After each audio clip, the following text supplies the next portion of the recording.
Hi friends, this is Marilyn from TarotClarity.com again, and today's video, I'm going to keep it brief, but I'm focusing on 4 cards in particular in the tarot deck.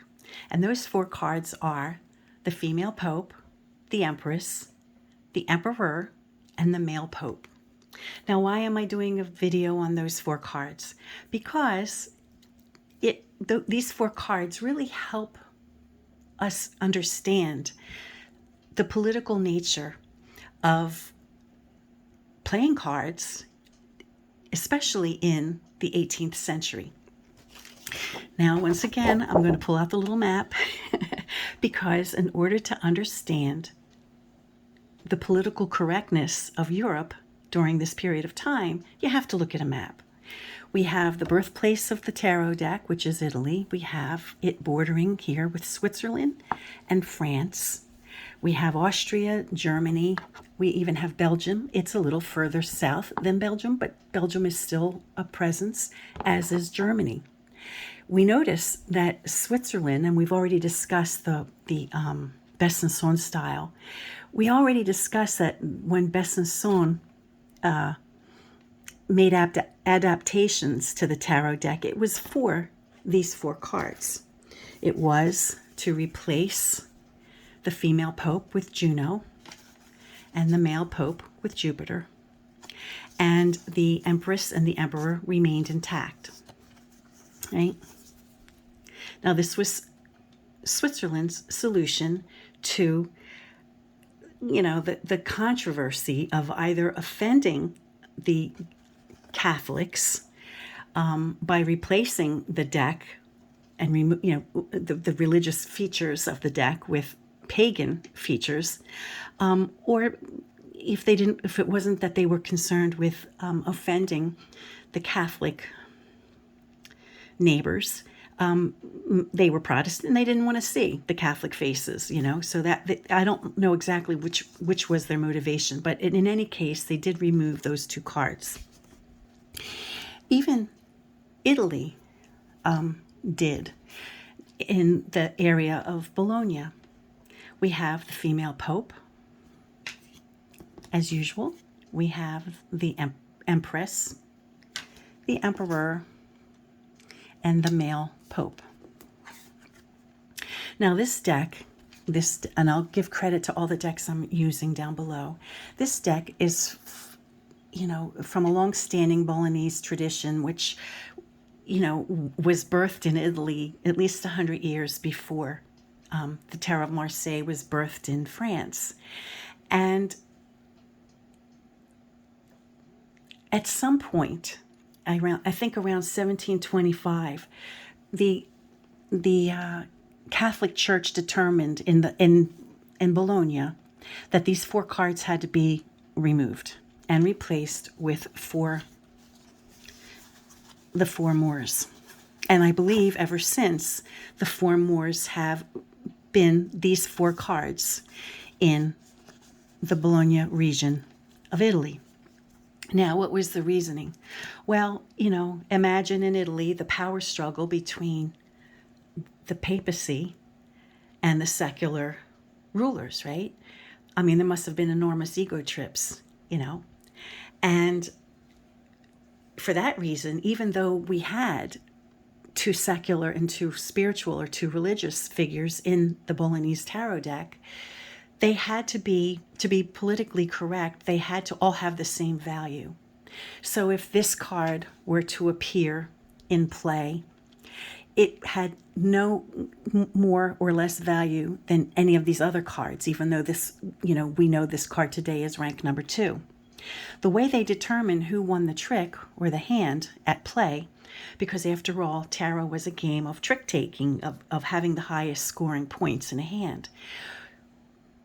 Whichever one of these cards won the trick was the last card played in the hand. So for example, if there were 3 people playing and 2 of them had one of these 4 cards, the one who laid their card down last, that was the card in the play that had the most value. So if this one was played first and two other people laid cards down. And for example, the last card that was played was this card. This card would have been the higher ranking card. It would have taken the trick. So basically all four of these cards were the only cards that had the same value in the Bolognese playing deck. And whichever one won was just happened to be the luck of the draw, whichever one was the last one. But the four Moors eliminated the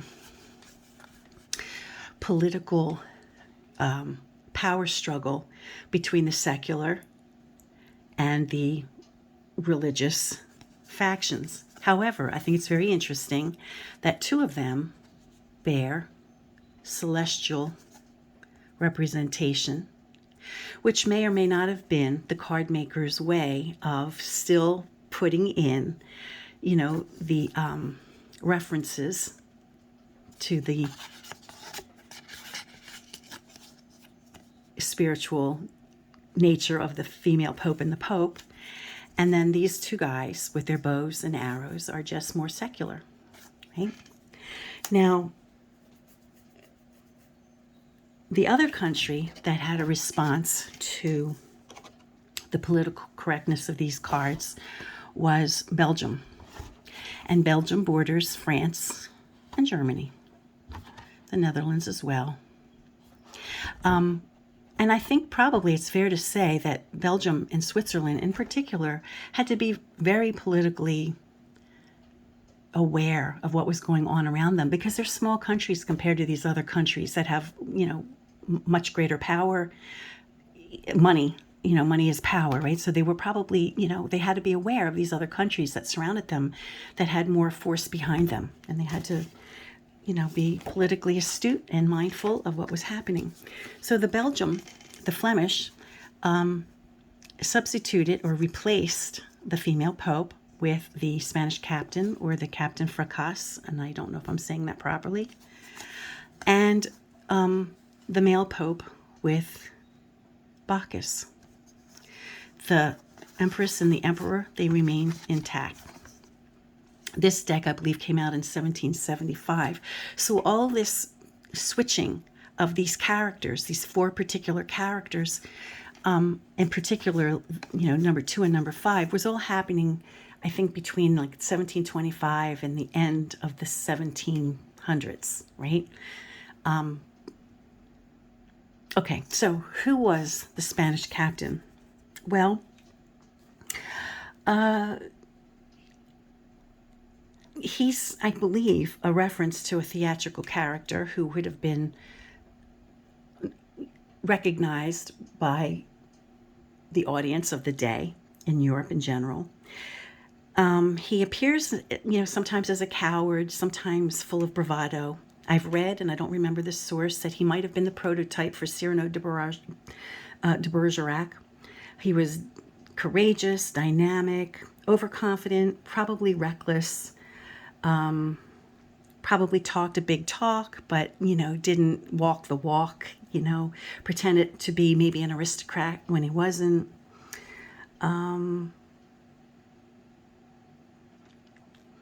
So he, unlike Juno, he would not be a fair substitute for the high priestess, for Juno,